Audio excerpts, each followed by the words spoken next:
Olá, caros amigos, muito bem-vindos ao nosso canal Lançai as Redes nas Redes. Convido você a participar de mais uma formação no nosso canal. Esse canal é dedicado exclusivamente a conteúdos sobre fé e doutrina para a nossa formação espiritual.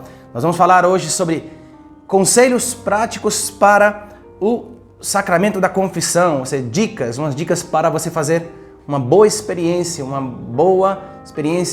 do mistério da reconciliação, né? A misericórdia de Deus que se derrama através dos sacramentos, principalmente, né? Nesse sacramento da graça que nos perdoa, que nos purifica todos os nossos pecados. Que maravilha, né? Conhecer mais profundamente esse sacramento. Que maravilha poder nos prepararmos para sempre estarmos em comunhão com Deus e viver, né? Essa graça do perdão, né, do encontro com a misericórdia, esse abraço misericordioso do Pai que nos acolhe sempre quando a gente cai, e nos levanta, nos ergue, nos dá a dignidade de filho de Deus, nos purifica dos nossos pecados. Que maravilha, né? Então, são conselhos práticos que o Padre quer aqui ajudar você a viver cada vez melhor esse sacramento, né? Se você não é inscrito no nosso canal, se inscreva no nosso canal, divulgue aí para os teus amigos, teus contatos. Vamos lançar as redes nas redes, né? Então vamos lá. A melhor forma é a forma tradicional, são seguir esses 5 passos, né? Que é exame de consciência, contrição, o arrependimento, né? Propósito firme de emenda, né? De lutar contra o pecado, né? Confessar os pecados, a importância de confessar os pecados ao sacerdote e cumprir a penitência. São, portanto, os 5 passos habituais que já conhecemos. Nós vamos falar rapidamente sobre cada um deles. Espero que ajude a você a viver cada vez melhor esse sacramento. Para o exame de consciência, fazer o exame de consciência não é algo diferente de fazer oração, né? Se a oração é colocar-se na presença de Deus, fazer o exame de consciência é isso, colocar diante do Senhor que nos ama, né? E pedir ao Senhor que nos ilumine com o Espírito Santo, né? O Espírito Santo é luz que nos ilumina na presença de Deus, que ilumine nossos corações, nossa consciência, para vermos ali onde nós sozinhos não conseguimos ver, nossas falhas, nossas imperfeições, nossas misérias, nossas pobrezas, por meio da graça do Espírito Santo que age em nós. E ver nossos pecados também, nesse exame de consciência, como Deus vê, como Deus vê nossos pecados, como Deus olha para nós, né? Então, muitas vezes nós nos medimos muito uns com os outros, nos medimos muito com aqueles que estão fora da igreja, aqueles que não vivem nada, e nos consideramos muito bons. E, na verdade, não é assim, né? Se nós não vemos muitas vezes nossas imperfeições, é porque o parâmetro de medida não deve ser o mundo, deve ser Deus. E quando eu olho para Deus e olho para mim mesmo, vejo a diferença, né? Quanto mais distantes estamos de Deus, menos pecadores nos sentimos, hein? Atenção a isso, quanto mais distante estamos de Deus, menos pecadores nos sentimos. Pelo contrário, quanto mais perto estamos, mais pecadores nos vemos. Por quê? A explicação é simples, né? Quanto mais luz, quanto mais graça, mais claridade, né? Mais nós poderemos ver facilmente ali onde nós temos que melhorar, né? Nenhum homem sabe quão mal é até quando tenta ser bom, né? Isso dizia Lewis, um grande convertido, né, ao cristianismo, né? Quando nós tentamos nos tornarmos bons, aí é quando nós vemos que falta muito, né? E se nós muitas vezes não vemos, se examinarmos nossa consciência, se nós não vemos muitas vezes nossas imperfeições, é porque falta luz, né? Se você coloca por exemplo, essa mesa aqui em penumbra, você pensa que essa mesa está muito limpa, que está maravilha, mas se você deixa entrar a luz, né? O sol, a luz bem forte, você vai ver que tem às vezes muitas impurezas, muito pó, né? Que às vezes à simples vista nós não vemos. Então, é muito importante por isso pedir essa graça para o exame de consciência, né? E ajuda muito, né, mediar o exame de consciência, né, à luz dos mandamentos, né? Os 10 mandamentos é fundamental para a gente se examinar, né? E por isso é conhecer cada um dos mandamentos para saber onde ali a gente talvez tenha cometido algum erro, transgressão contra a lei eterna de Deus, né? Também os pecados capitais, os 7 pecados capitais, né? Que, querendo ou não, todos nós arrastamos alguns deles e um leva ao outro, né? Então, examinar os 7 pecados capitais, ver onde nós precisamos melhorar. Também à luz das bem-aventuranças, né? O Evangelho das bem-aventuranças, né? Que Jesus fala lá no Sermão da Montanha, ajuda muito ver onde podemos melhorar segundo os ensinamentos do Senhor. Também as virtudes teologais, como estamos vivendo a nossa fé, como estamos vivendo a nossa esperança, como estamos vivendo, né, o amor, a caridade, né? Então fazer um exame de consciência à luz das virtudes teologais, por exemplo, né? O amor, que é o mais importante nos mandamentos, né? Coríntios 13 fala muito claro, São Paulo, né? O amor não se irrita, o amor não é invejoso, o amor não é orgulhoso, o amor, enfim, né? Ajuda muito, né? E não nos esquecemos sempre dessa pergunta, como Deus nos vê? Então não é só como eu me vejo, mas como Deus me vê, né? O que Deus espera de mim? Então, primeiro ponto para examinar a consciência, aí fica essas dicas. O segundo ponto, né? É o ato de contrição, ou dor pelos pecados, né? E sincero arrependimento. Isso é essencial, Por quê? Quando um penitente vai se confessar, Deus já está perdoando antes mesmo de se confessar, né? Porque a ação da graça não acontece somente quando você vai confessar os pecados. A partir do arrependimento, a partir da dor dos pecados e essa contrição, essa dor que provoca em nós, o fato de termos nos comportado mal e ter transgredido a lei de Deus, isso já é a ação da graça. Ninguém se arrepende, ninguém se convence do pecado se Deus não move a isso, né? Então, o próprio arrependimento já é ação da graça de Deus, porque no mais profundo, no momento mesmo né, em que o coração sente ali que cometeu um erro, é quando ali já está o perdão acontecendo. Por que o perdão acontece? Olha que interessante, porque o perdão já acontece antes mesmo da confissão sacramental, e isso é essencial para entender, né? No momento que o sacerdote dá a absolvição, esse é o momento do perdão. Em que momento se dá o perdão do pecado, né? É quando o padre diz, eu te absolvo dos teus pecados, em nome do Pai, do Filho e do Espírito Santo. Não necessariamente se dá o perdão só nesse momento. Quando o sacerdote pronuncia as palavras, por exemplo, tomai, comei, tomai, bebei, isto é o meu corpo, isto é o meu sangue, neste momento se dá a transubstanciação, neste exato momento, né? Mas em que momento se dá o perdão dos pecados? Que momento exato, né? O perdão dos pecados se dá no momento do arrependimento. Às vezes nós pensamos que é só quando o perdão se dá quando o padre dá a absolvição. Não, o perdão dos pecados se dá no momento do arrependimento. E atenção a isso, que não é contrário à doutrina católica. Quando se dá a contrição, mesmo sem ainda haver recebido o perdão sacramental, se dá o arrependimento. Porém, claro, o arrependimento está unido ao propósito de se confessar. Essa é a questão. É verdade que o perdão se dá nesse momento em que você se arrepende. Por isso, olha como é importante o arrependimento, como é importante o ato de contrição, né? Essencial para a validez do sacramento, essencial para... Mas, por que eu estou insistindo muito nesse ponto do arrependimento, né? Porque se o perdão já se dá no arrependimento, né? Como é importante um arrependimento sincero. Mas também é verdade que o arrependimento está unido ao propósito de se confessar. Então não são as duas coisas separadas. E de fato a igreja aconselha que em caso de perigo de morte, né, se faça um ato de contrição, né, unido ali ao propósito de se confessar quando se dê a ocasião. Mas se a pessoa, por exemplo, não há forma de se confessar, né, e é um perigo de morte iminente, um ato de contrição perfeito, né, pode alcançar a salvação, né? Então a igreja aconselha que o ato de contrição seja, né, o mais perfeito possível, né? Mesmo que, claro, se a pessoa não chega ali ao óbito, né, ela deve se comprometer em confessar quanto antes. E é tão importante esse ponto porque estão unidas as duas coisas, o arrependimento e o propósito de se confessar, né? Por que a gente está dizendo isso? Para que tomemos consciência de como é importante, portanto, a contrição e a dor dos pecados. E se arrepender de verdade, né? É muito importante esse ponto, né?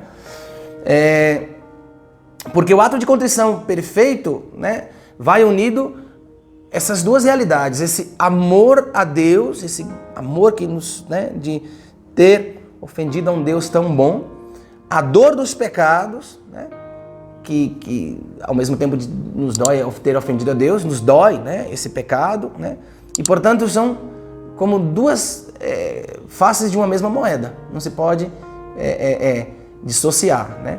O amor a Deus, o amor que eu tenho a Deus é tão grande que me dói ter ofendido a Deus, ter decepcionado a Deus. E por isso a dor dos pecados. Por isso isso causa uma contrição perfeita, né? Que é a contrição. Existe a atrição também, que nós sabemos que é o arrependimento imperfeito, que é mais pelo medo do castigo, da condenação, né? Pelo fato de ter tomado consciência de que fez algo que é reprovável, né?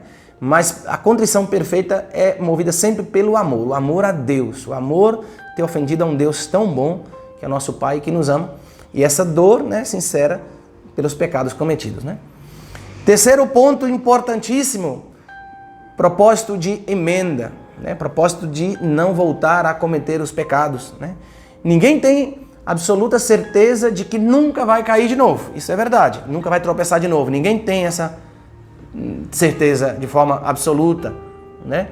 E por isso é importante, uma vez que a gente cai e supera, né, o pecado pelo arrependimento sincero, né, saber por onde vêm as tentações, aqueles pontos fracos que nós temos que saber aí colocar limites e não dialogar com o maligno, que com o maligno não se dialoga, diz os exorcistas, hein? Com o demônio não se dialoga.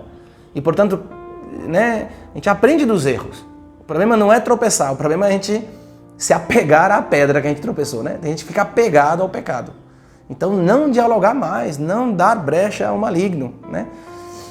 Tem pessoas que ficam até com dúvidas da confissão, da validade da confissão, porque diz, mas eu sempre caio no mesmo, eu sempre luto e caio no mesmo. Temos que distinguir duas coisas, né? O que nos mostra a inteligência, porque temos inteligência, e a nossa vontade. Entre ambas há uma grande diferença. A inteligência nos diz que o que eu fiz não é bom, que eu não quero cometer isso de novo, né? Que isso é reprovável, é reprovado por Deus, Deus não aprova, né? E portanto, a inteligência diz que isso não agrada a Deus e não me faz bem e eu não quero mais cometer. Mas eu sei que eu sou fraco, então a inteligência diz, mas eu sou fraco. Eu não quero, mas eu sou fraco. Eu posso cair de novo, né? Então, isso a inteligência nos diz. Ótimo, maravilha. Mas temos também a vontade. Embora a nossa inteligência diz que isso não é bom, não agrada a Deus, isso não me faz bem, eu não quero mais cometer, embora sei que eu posso cair de novo pela minha fraqueza, mas o que importa não é só o que a inteligência mostra, também aquilo que está no teu coração. Eu não quero, portanto é a vontade, o querer é vontade. Eu não quero cair, né? Não quero mais voltar a tropeçar nesses pecados. E portanto, isso basta, isso é importantíssimo para a santificação, para vencer o pecado, o querer. Por mais que você se sabe fraco, pecador, que pode voltar a cair, mas você não quer. E se você não quer, você vai amar a Deus, você vai lutar, vai evitar as ocasiões. Então é muito importante, embora a inteligência nos diga tudo isso, também há vontade, né? O que falamos de força de vontade. Eu não quero mais. E como eu não quero, eu vou lutar. Eu vou me confessar, eu vou lutar, eu vou amar mais a Deus, eu vou rezar mais, eu vou evitar as ocasiões e vou seguir em frente. Então é importantíssimo. E tudo isso se dá no propósito de emenda, né?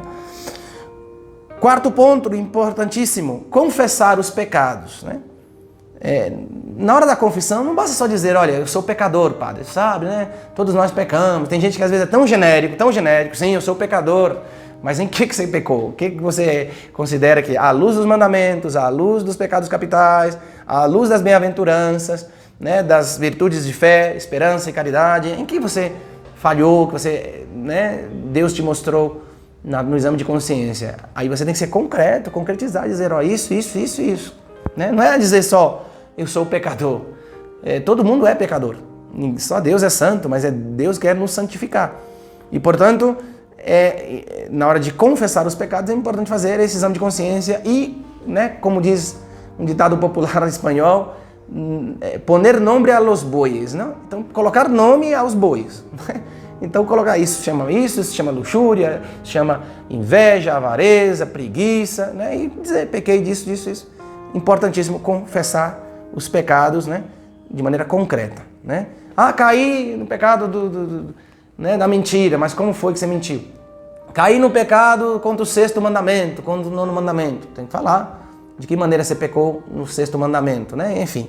Né? Então é importante confessar todos e cada um dos pecados. E por último, cumprir a penitência, né? Olha como é importante o cumprimento da penitência, que às vezes virou mais algo simbólico. Às vezes o padre diz, olha, reza um Pai Nosso, uma Ave Maria. São João Maria Vianney, ele era muito, assim, ele era muito, digamos, suavizava muito a penitência para os penitentes. Só que ele supria a penitência, fazendo penitência ele pelos pecadores. É impressionante, né? Muitos santos. Né? Então, na igreja primitiva, a absolvição, olha só como era muito importante cumprir a penitência. Na igreja primitiva, a absolvição só se recebia quando se cumprisse a penitência. Por isso havia penitências públicas. Quando se terminava de cumprir a penitência, aí o sacerdote dava absolvição. Para que vocês vejam como é importante, né, cumprir a penitência. Não significa que o perdão de Deus dependa da penitência, entenda bem. Né? A doutrina não ensina isso. Não significa que o perdão, embora esteja unido à penitência, não significa que o perdão só se dá em função da penitência que se deve cumprir. Claro que a penitência é essencial. Deve se cumprir porque é algo essencial no sacramento. Vai unido, né? Só que a penitência completa o perdão. O perdão de Deus é sempre pleno e absoluto. O pecado que a gente comete, né, se perdoa ali, e o perdão é pleno e absoluto. Deus perdoa tudo. Só que, né, o pecado não é só algo que ofende a Deus. O pecado também é algo que causa uma desordem em nós. Se você se habitua a mentir, você vai se tornar um mentiroso. Se você habitua a roubar, tornar um ladrão. Se você habitua aos vícios da luxúria, você vai se corromper. Então, o pecado não é só algo que ofende a Deus, e por isso me arrependo, né? Mas o pecado causa também uma desordem em nós. E por isso fazer penitência tem a finalidade de purificar essa desordem que o pecado provoca em nós. O pecado provoca esse desajuste, portanto, a penitência, né, é uma forma de reparar e de reconduzir para gerar virtude em nós, né? É igual o filho que chegou, fez uma bagunça enorme em casa, com uma festa lá, com os amigos, né?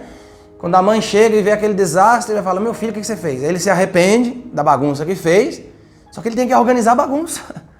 Entende? O pecado é isso, o pecado é aquela bagunça, mas a gente tem que organizar a bagunça, por isso a penitência. Né? A penitência não pode se reduzir a algo simbólico, né? Porque a penitência para ser reparador, né, tem que reparar pelos pecados, né, cometidos. Ela deve ser medicinal, precisa é medicina, é remédio. É algo também que é pedagógico, vai nos voltar a ensinar, né, sobre o certo, o caminho certo. E também é reparador, são esses três aspectos, né? Então, não cair na rotina, no automático. O padre vai lá, você pede perdão, o padre diz, reza um Pai Nosso, uma Ave Maria e pronto. Né? Não significa que não esteja bem rezar um Pai Nosso e uma Ave Maria. Mas é importante, olha, que a gente faça penitência. Que é importante que a gente tome em sério que o pecado causa desordens em nós e nós temos que reconduzir as coisas, né? E por isso, para que seja um encontro transformador, né, a confissão, é importantíssimo viver esses 5 pontos que a gente explicou agora, né? A fé dos confessores, as pessoas que se confessam, né, nós atendemos muitas confissões, nos ajuda muitíssimo, né, a tomar consciência de que o que temos em nossas mãos é algo muito grande. O dom que Deus deu à igreja de perdoar os pecados, né? E nos ajuda, nós sacerdotes, em nossa conversão.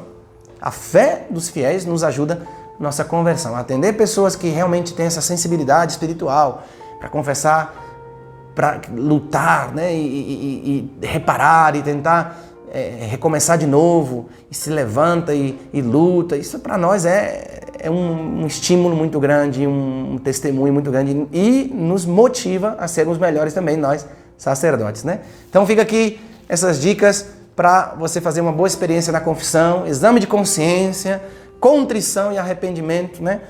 Propósito firme de não cometer mais os pecados, confessar os pecados e cumprir a penitência.